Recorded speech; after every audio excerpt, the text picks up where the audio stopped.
Hello दोस्तों, आपका स्वागत है हमारे चैनल @पर्सनल टैक्स में। आज की वीडियो में हम डिस्कस करेंगे आरबीआई की जो गाइडलाइंस हैं, जिसमें उसने बोला है बैंक अकाउंट्स में, डिपॉजिट अकाउंट्स में, लॉकर्स में नॉमिनेशन इंश्योर करने के लिए। तो चलिए वीडियो को शुरू करते हैं और समझते हैं कि क्या गाइडलाइंस आरबीआई की आई हैं।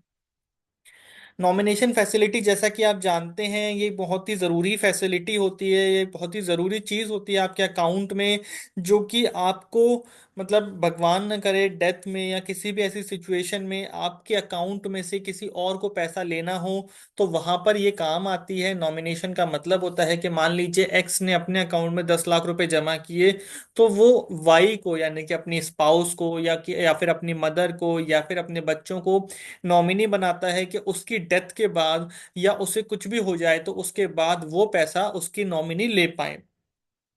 Instructions on nomination facilities has been incorporated in RBI circulars multiple times। RBI ने अपने मल्टीपल सर्कुलर्स में नॉमिनेशन की बात करी है। उसने अपने बैंक्स को यानी कि शेड्यूल्ड बैंक्स को, बाकी सारे बैंक्स को मैंडेट दिया है कि भाई वो पब्लिकली पब्लिकली लोगों को एजुकेट करें, नॉमिनेशन के लिए गाइडेंस प्रोवाइड करें to deposit account holders on the benefits of nomination facility. However, Reserve Bank of India observed that in many deposit accounts nomination is not available।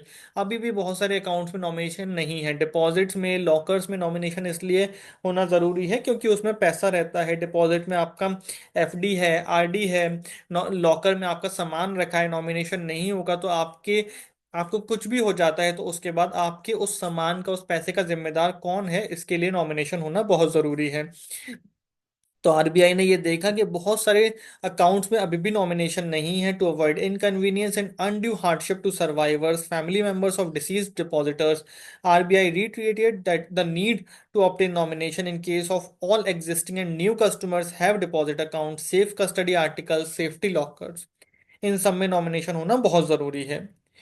RBI instructed, उसने किसको, अपने banks को, अपने मतलब commercial banks को, scheduled banks को, सबको instruct किया है to review periodically the achievement of nomination coverage, यानी कि कितने अकाउंट में नॉमिनेशन हो पा रहा है।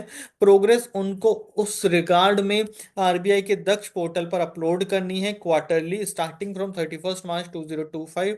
Further, the frontline staff in the branches may suitably sensitized for obtaining nomination as well as appropriate handling of claims of deceased constituents and dealing with nominees and legal heirs।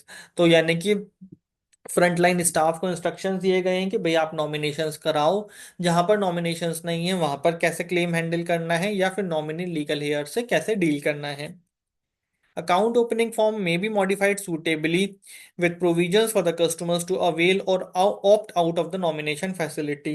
तो कहते हैं account opening form के अंदर ही nomination की facility लेना या उससे opt out करने का ऑप्शन वहां पर अवेलेबल होना चाहिए।